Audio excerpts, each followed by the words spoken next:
गुल्मी निर्वाचन क्षेत्र नम्बर 2 जहाँको माटोले कयौं निडर सिपाही र निष्ठावान सेवक जन्मायो। यही माटोको मदाने गाउँपालिका वडा नम्बर 7 मा विक्रम सम्वत 2031 सालमा जन्मिएका एक व्यक्तित्व जसको जीवनको मूल मन्त्र नै राष्ट्रको सुरक्षा र जनसेवा बन्यो, उनी हुन् गोविन्द पन्थी। पृथ्वी माध्यमिक विद्यालय पुर्कोटबाट एसएलसी उत्तीर्ण गरेका पन्थीले नेपाल ल क्याम्पसबाट कानुनमा स्नातक र जनप्रशासनमा स्नातकोत्तरसम्मको उच्च शिक्षा हासिल गरे। विक्रम सम्वत 2051 साल नेपाल प्रहरीको सेवामा प्रवेश गरेपछि उनले 30 वर्षे सत्ताको अनुभव पश्चात सफल अनुसन्धान प्रहरी अधिकृतको रूपमा चिर परिचित रहँदै आए। प्रहरी प्रशासनभित्रको कार्यप्रणाली, कर्मचारी व्यवस्थापन, प्रशासनिक चुनौतीलाई नजिकबाट बुझेका पन्थीले विक्रम सम्वत 2081 सालमा डीएसपी पदबाट अवकाश लिए। प्रहरी प्रशासनमा उनको 30 वर्ष यात्रा केवल जागिर थिएन, यो त अन्याय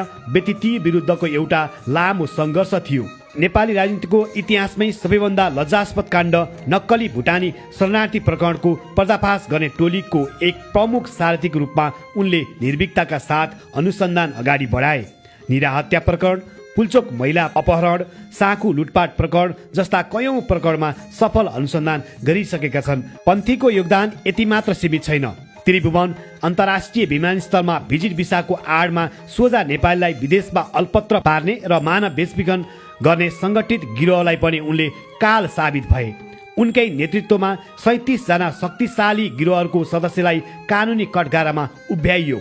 उनको यही साहसिक कार्यको कदर गर्दै सन् 2023 मा भारतको किड इन्डिया संस्थाले उनलाई प्रतिष्ठित अन्तर्राष्ट्रिय अनुसन्धान अवार्डबाट सम्मानित गर्यो। यति मात्र होइन, अपराध अनुसन्धानमा योगदान पुर्याएको कदर गर्दै उनलाई सर्वोत्कृष्ट प्रहरी उपाधि समेत प्रदान गरियो। तर सत्यको बाटो हिँड्दा उनले कयौं पटक राजनीतिक र प्रशासनिक दबावको सामना गर्नु पर्यो। तत्कालीन गृहमन्त्री र आइजिपीको प्रत्यक्ष हस्तक्षेप र जबरजस्ती सरुवाका बावजुद पनि उनी कहिल्यै कुनै सेटिङ वा शक्तिको आडमा झुकेनन् र झुक्न चाहेनन् पनि। 30 वर्षसम्म प्रहरी प्रशासनको अनुभव सँगालेका पन्थी अब त्यही अनुभवलाई राष्ट्रको नीति निर्माणमा लगाउन चाहन्छन्। घाँस बाँस कपास सजीव एवं निर्जीवहरूको हक हितको लागि स्थापना भएको सरोकार केन्द्रको अध्यक्षको रूपमा उनी काम गर्दै आए। वैदेशिक रोजगारमा अल्पत्र परेका कयौं नेपाली नागरिकलाई न्याय दिलाउन सफल भए। न्यायका पहुँचमा नपुगेका नेपालीलाई निशुल्क कानुनी बहस पैरवी गर्दै आए। सामाजिक सद्भाव र जनचेतनाको लागि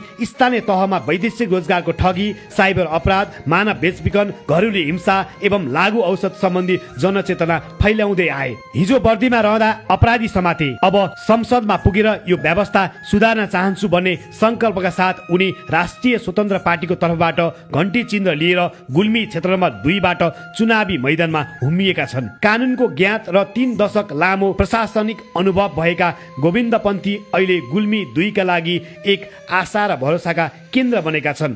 साहस, अनुशासन र अनुभवको अर्को नाम हो गोविन्द पन्थी। गोविन्द पन्थी चाहिँ चर्चामा हुनुहुन्छ। पूर्व डीएसपी साहब एयरपोर्टमा भएको भिजिट भिसा प्रकरणमा उहाँ एकजना साक्षी बन्यो। हाम्रो देशमा भिजिट भिसा प्रकरणमा कति ठुलो अपराध भएको छ, त्यसको फेरिस्त हामीले बाहिर ल्याउनै पर्छ। त्यसको लागि म गोविन्दजीलाई साथ दिन्छु। त्यसैले म गोविन्द पन्थीजीलाई तपाईँहरू सबैलाई आग्रह गर्न चाहन्छु, ताली बजाएर भन्नुहुन्छ।